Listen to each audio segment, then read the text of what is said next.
네, 그러면 면접 내정자 토크 시작하겠습니다. 잠시만요. 네, 안녕하세요. 저는 이번에 코렉 통해서 이제 내정 받게 된 이윤수라고 하고, 일본의 메가 벤처 기업 중 하나인 얼마 전에 코렉에서도 모집한 그 회사에 붙어서 이렇게 내정자 토크를 되었습니다. 어, 하기 앞서서 제 소개부터 잠깐 드리고 시작하면은 거의 간단한 포트폴리오인데 일단 저는 대학교는 세종대학교 소프트웨어학과를 나왔고, 그리고 지금까지 활동한 거 잠깐 그냥 말씀드리면, 그냥 정보처리 산업기사 땄었고, 대학교 1학년 때부터 제가 코딩을 시작했어요. 고등학교 때 안 하고. 그래서 18학번인데, 이제 학교에서 여러 가지 대회를 나가면서 상도 받았고, 창업해서 투자도 받아봤고, 그리고 뭐, 아마 아시는 분들은 아시겠지만, 소프트웨어 마에스트로라는 과정도 수료를 옛날에 했었고요. 그리고 인턴도 한번 해봤습니다. 프론트엔드로 인턴 한번 21년도에 해봤어요. 그래서,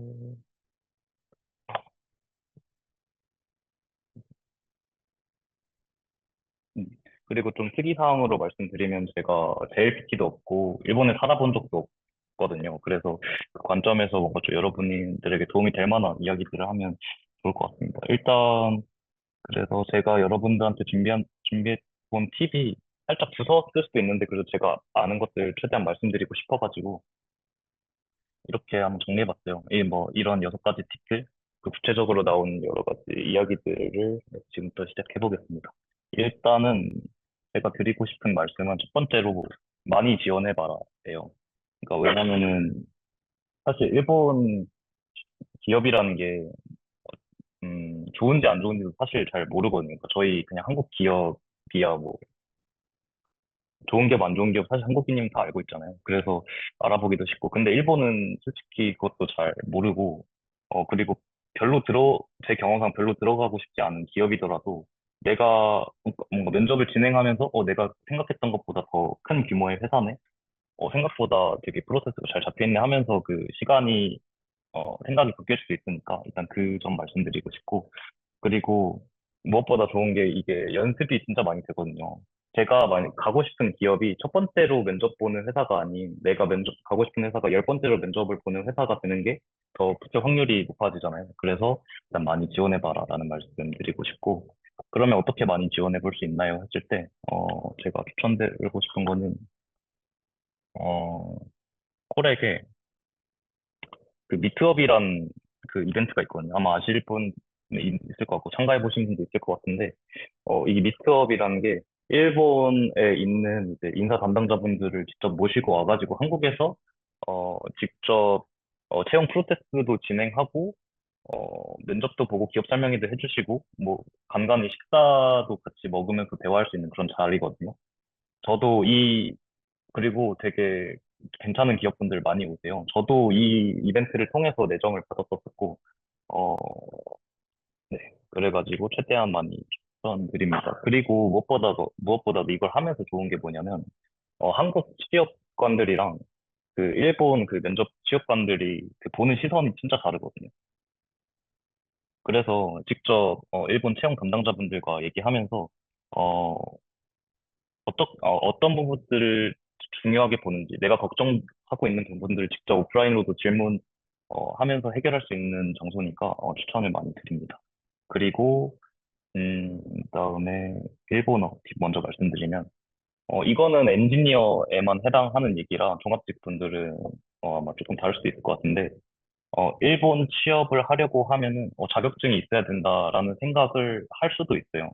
저 또한 그랬었고, 근데 하지만 일본 IT 업계에 한해서는 JLPT 자격증이 없어도 되고, 저도 없이 잘 면접 보고 잘 붙었습니다. 오히려 그리고 다른 종합직 이런 디자이너직 종합직 이런 데들보다 일본어 능력이 조금 떨어져도 상관없어요. 떨어져도 좋은 기업 잘 붙더라고요. 그리고 읽고 쓰는 능력이 일본 취업 활동에 한해서만 보면은 그렇게 중요하지 않거든요. 물어보지도 않고 저도 쓴 적이 한 번도 없었어요. 예. 그냥 자기소개서 쓸 때 정도 하나 그 정도인 것 같고 어, 그것보다는 나의 생각? 나의 의견이 얼마나 일본어를 불편함 없이 말할 수 있느냐가 훨씬 더 중요합니다. 그리고 그 레벨이 제 개인적으로는 생각보다 그렇게 높지 않다고 생각해요. 그러니까 일본인과 편하게 한 15분 정도 일상회화가 가능할 정도다라고 하면은 면접을 볼 수 있는 최소 조건이라고 저는 생각을 하거든요. 개발자로서. 그래서 개발을 준비하시는 분들이면은 공부보다는 듣기 회화 공부를 조금 더 집중하셔서 했었으면 좋겠어요. 그리고 결국에는 일본어 잘해도 IT 역량 떨어지면은 잘 안 붙는데 일본어가 떨어져도 IT 역량이 좋으면 어차피 얘는 일본어 그냥 시간 문제다라고 생각해서 그렇게 붙여주시는 경우도 있습니다. 그 다음에 면접 팁으로 넘어가면은 그래서 제가 생각하는 면접에 대해서 간단하게 말씀 먼저 드리면 그러니까 면접은 결국엔 그 면접관에게 자신의 이야기를 100% 수렴하게 전달하는 게 중요하다고 생각해요. 어, 음, 면접관이 그걸 듣고, 이 사람이 나랑 같이 일했으면 좋겠다라고 생각하는 게 가장 중요한데, 그래서 결국에 중요한 건 뭐냐면, 그걸 와닿게 잘 말하는 거예요. 보통 면접에서 많이 하는 오해들이 답변을 준비해서 말했는데, 피드백이 안 좋으면 더 논리적으로, 더 명확하게 말하려고 하는데, 그게 아니거든요. 같은 말을 하더라도 그 말하는 텐션에 따라서, 말하는 사람에 따라서 훌륭한 답변이 될 수도 있어요. 그래서 잘 와닿게 말하는 게 중요합니다. 음, 예를 들어서 뭐 흡연하는 사람한테 아무리 논문 들고 막 저명한 그런 연구 자료 들고 가서 금연했으면 좋겠다라고 말하는 것보다 그냥 직접 중환자실 데리고 가서 폐암으로 고생하신 분들 말 한마디를 더 듣게 하는 게 더 중요하거든요. 그래서 어떻게 하면 와닿게 말할 수 있을까 고민을 많이 해보시면 좋겠습니다. 그러면은 근데 저희가 이제 처한 상황이 어, 면접이라는 틀이잖아요. 그러니까 면접이라는 틀은 장소도 시간도 되게 한정되어 있고 한정되어 있어가지고 어떻게 하면 짧은 시간 안에 효과적으로 말할지가 굉장히 중요하거든요. 그럼 거기서 제가 조금 생각했던 방법은 혹시 엘리베이터 피치라고 알고 계시는 분들 있을지 모르겠어요. 엘리베이터 피치는 뭐냐면 어, 일본에 그 미국에서 처음 아마 시작한 건데 이게 이렇게 그림처럼 투자하는 사람들이 되게 바쁘니까 그 만날 시간이 없어서 그 기업 사장들이 직접 이게 뉴욕은 또 고층 건물이 많아가지고 그 사람 탈 때 끼어 타가지고 엘리베이터 들어갈 때 피치하기 시작해서 결국에 엘리베이터 띵 하고 나오면은 계약이 성사되어 있다라고 해서 이걸 엘리베이터 피치라고 말하거든요. 그래가지고 이런 영상들을 되게 많이 보면서 어떻게 단기간 안에 효과적으로 말할 수 있는지 전 많이 연구했었습니다. 질문이었구나. 제가 추천드린 영상은 음,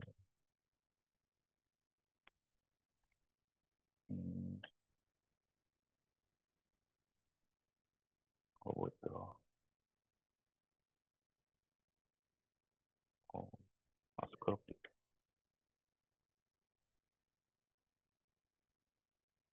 음, 이 영상인데 나중에 꼭 한번 보셨으면 좋겠거든요. 지금 보여드리고 싶긴 한데. 간단하게 말씀드리면, 아니다. 이거는 그냥 나중에 꼭 한번 보셨으면 좋겠어요. 어,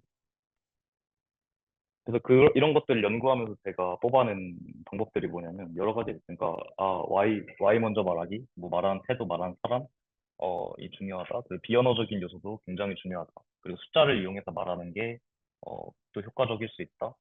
뭐 이런 것들인데, 그래서 저는 어떻게 적용했냐면, 그래도 제가 자기소개한 거 조금 보여드리고 싶어요. 그래서 사례 중심으로 숫자를 이용해서 말하기라는 방법을 통해서 제가 한 건데, 이거는 수정하기 전 자기소개거든요. 읽어보면, 뭐, 안녕하세요. 저는 뭐, 땡땡땡입니다. 저의 장점은 액티브한 점입니다. 항상 환경에 순응하는 게 아니라 지금까지 액티브한 태도로 도전해왔습니다. 고등학교 때부터는 항상 모르는 게 있으면 선생님들, 뭐, 교수님들한테도 질문하고 해결했고, 여러 공모전 나가면서 창업대 보고 수상해봤어요. 이렇게 말했는데, 이렇게 말해서 떨어졌어요. 떨어져서 고민을 했죠. 어떻게 말하면 이걸 좀 더 임팩트 있게 말할 수 있을까? 그래서 제가 고친 게 이건데, 이거는 좀 높은 평가 받아서 이번에 내정한 기업에 이걸 써가지고 합격한 건데, 읽어보면은, 안녕하세요. 땡땡땡입니다. 저의 장점은 액티브한 점입니다. 항상 환경에 순응하는 게 아니라 지금까지 액티브한 태도로 도전해왔습니다. 뭐, 고등학교 때 프로그래머에 대해서 물어볼 곳이 없을 때 대학 교수 30명에게 이메일을 보내서 직접 궁금한 걸 물어봐서 해결했고, 군인일 때는 한국에서 제일 큰 비즈니스 대회를 도전해서 4천 팀 중에 50위 한 경험이 있습니다. 이런 식으로 말하니까 뭔가 숫자가 나올 때마다 면접관 분들이 눈들이 커지는 게 느껴지더라고요. 그래서 더 흥미있게 들어주시고 그런 좋은 경험이 있습니다. 그 다음 방법은 Y 먼저 말하기인데, 음, 이게 사람이 그냥 내가 한 거를 툭 내던진 것보다 왜 그 행동을 했는지 먼저 그 이유를 명확하게 말하고 하면 그 행동한 게 되게 사려 있게 보이고 되게 속 깊은 사람처럼 보이거든요. 그래서 처음에 그냥 말할 때는 제가 뭐 교육 프로그램 했는데 그 프로젝트였고 거기서 리더를 맡아서 프로그램 했습니다. 이 아이템을 왜 하셨어요? 라는 질문을 들었을 때는 그 주제 아이템 하게 된 이유는 그냥 팀원 모두가 공통적으로 관심 있어 하는 관심사여서 했습니다. 라고 답변을 했어요. 좋은 답변이 아닌 것 같죠? 그래서 제가 고칠 때는 어떻게 고쳤느냐면, 어, 왜 이 주제로 하셨나요? 라는 질문 딱 들었을 때, 제가 팀을 리드하는데 가장 중요하게 생각한 거는 팀원들이 스스로 오너십을 가지게 하는 것입니다. 그리고 오너십은 팀원들이 추구하는 가치관과 팀의 가치관이 맞을 때 생겨난다는 걸 경험을 통해서 배웠습니다. 오너십이 있다면 역량이 부족해도 빠르게 성장하고 역량이 좋아도 오너십이 없다면 팀원들의 사기가 떨어질 수 있다는 것을 배울 수 있습니다. 그래서 팀을 꾸리고 가장 먼저 한 것은 공통의 관심사를 찾는 것이었습니다. 어떤가요? 여러분이 느끼시기에는? 저는 이쪽 답변이 조금 더 지원자의 고민이 묻어나는 답변이라고 생각하거든요. 그래서 이 방법들도 여러분들 면접 보셨을 때 잘 써먹었으면 좋을 것 같아요. 그리고 마지막으로 면접에 관해서는 하나 더 말씀드리고 싶은 거는 면접 구체화가 저는 되게 중요하다고 생각하거든요. 제가 생각하는 구체화가 뭐냐면 사실 우리 모두 그냥 까보면은 다 비슷비슷한 생활 패턴을 가지고 있으니까 다 학교 가서 다 취직하고 그래가지고 너무 추상적으로 말하면 그게 매력적으로 들리지 않아요. 예를 들어서 호주에 워킹 홀리데이 워홀 다녀왔다. 거기서 굉장히 뭐 다양한 문화의 사람들이랑 지내면서 글로벌적인 시야를 얻었다. 이런 식으로 말하면 아무한테도 와닿지 않아요. 그래서 구체화해서 말하는 게 중요한데 제가 봤던 답변들 중에 좋은 답변들이 뭐였냐면 똑같은 워킹 홀리데이 말하더라도 그러니까 제가 워킹 홀리데이를 갔었는데요. 거기서 저는 탄광에서 일했습니다. 실제로 탄광에서 일할 때는 어, 제가 기대했던 것과 달리 이렇게 사람들이랑 말을 할 수도 없는 환경이었는데요. 그렇게 어떻게 하면 이걸 해결할 수 있을까 고민하다가 주변 아저씨들한테 맥주를 퇴근하고 한 잔씩 사드려야겠다 해서 그런 식으로 다양한 사람들과 어, 이야기할 수 있는 기회들을 내가 내 손 스스로 만들어 나갔다. 똑같은 워킹 홀리데이 경험이더라도 더 깊게 깊게 나만의 이야기가 뭔가 구체화를 시켜보다 보면은 경쟁력이 될 만한 게 분명히 나오니까 이것도 염두에 두시고 준비하시면 좋을 것 같습니다. 그 다음에는 적극적으로 또 말하려고 하셨으면 좋을 것 같은 게, 저는, 실제로 면접 같은 것들을 할 때 제가 직접 프레젠테이션을 만들어가지고 보여드리면서 면접을 했어요.